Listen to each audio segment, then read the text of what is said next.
Bismillahirrahmanirrahim. Alhamdulillah wassalatu wassalamu ala Rasulillah wa ala alihi wa ashabihi wa mawala wa ba'd. Ikhwani fillah, para alumni Pondok Pesantren Darussalam Ciamis yang saya hormati. Alhamdulillah pada tahun ini kita dipertemukan kembali setelah 1 tahun berlalu.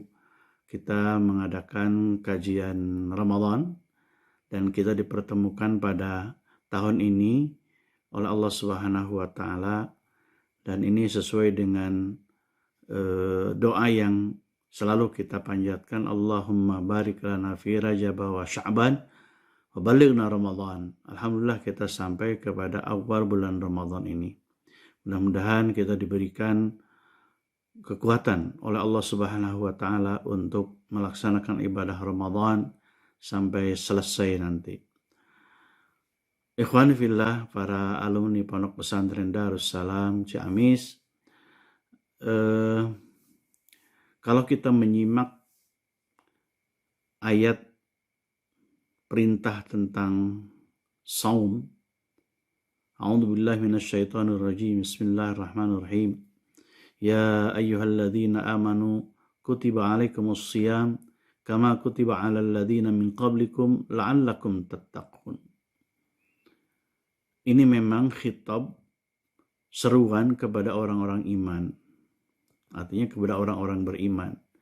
Puasa diwajibkan hanya kepada orang-orang beriman untuk meraih ketakwaan kepada Allah Subhanahu wa Ta'ala.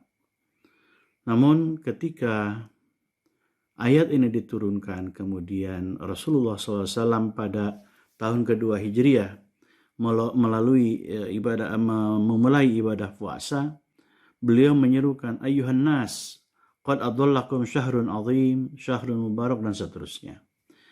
Kita perhatikan bahwa seruan yang pertama untuk mengerjakan saum adalah kepada orang-orang beriman. Sementara seruan untuk memasuki bulan Ramadan, bewara memasuki bulan Ramadan itu dengan kalimat ayyuhan nas, wahai segenap umat manusia. Ini kita pahami bahwa ketika bulan Ramadan tiba, bewara kepada masyarakat itu bukan saja kepada orang beriman, tetapi kepada seluruh manusia yang hidup, yang mendengar seruan ini. Kita tahu bahwa di Madinah ya, ada orang Yahudi juga, ada jaliat Nasrani juga, ada orang-orang yang musyrikin.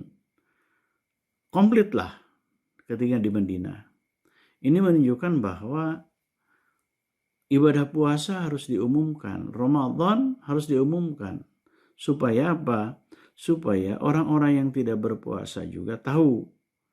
Supaya orang-orang yang tidak beriman atau belum beriman, orang non-muslim, tahu bahwa Ramadan sudah masuk.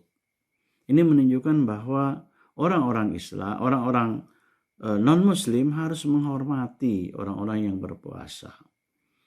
Ini sebagai bantahan terhadap orang-orang yang sekarang mengatakan bahwa orang-orang Islam, orang-orang mukmin harus menghormati orang-orang non-muslim yang tidak puasa. Ini kebalik-balik, ini logical fallacy namanya. Ya, sebagai contoh saja bahwa ketika umat Hindu di Bali menyepi, maka dijaga oleh para pacalang itu. Sehingga orang-orang yang tidak sedang nyepi harus menghormati orang-orang yang sedang nyepi, yang sedang beribadah. Ini jangan terbalik-balik. Jadi Rasulullah SAW sekali lagi ketika merespon seruan dari Allah Subhanahu wa Ta'ala, ya ayyuhalladzina amanu, untuk berpuasa, Rasulullah memberikan bewara kepada penduduk Madinah pada waktu itu, ayyuhan nas, wahai segenap umat manusia. Kemudian ikhwafillah, para alumni Pondok Pesantren Darussalam, setahun yang lalu saya pernah menyampaikan bahwa suksesi ibadah di bulan Ramadan ini melalui 3 tahapan. Tahap pertama adalah husnul i'dad. Yang kedua husnul ada. Yang ketiga husnul khitam. Husnul ada ini melalui 3 persiapan. Artinya husnul i'dad artinya persiapan yang baik. Ada 4 persiapan. Yang pertama i'dad ruhi, persiapan semangat jiwa kita untuk melaksanakan ibadah Ramadan. I'dad ilmi, yaitu persiapan keilmuan fikih di bulan Ramadan. I'dad mali, yaitu persiapan harta atau persiapan dana untuk banyak sedekah di bulan Ramadan. Yang keempat adalah i'dad sihhi, artinya persiapan kesehatan kita supaya puasa di bulan Ramadan ini tidak terganggu oleh masalah-masalah kesehatan.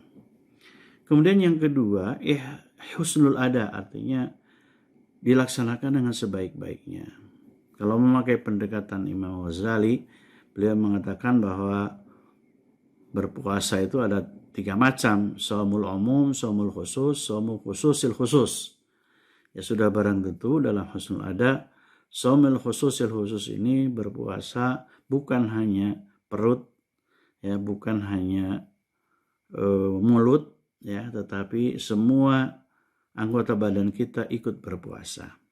Kemudian husnul khitam yang ketiga, yaitu bahwa puasa ini menjadi husnul khitam, berdampak positif di akhir bulan puasa, berdampak positif hasil puasa ini la'allakum tatakun, menjadi orang-orang yang bermoralitas ketakwaan kepada Allah Subhanahu wa taala, di mana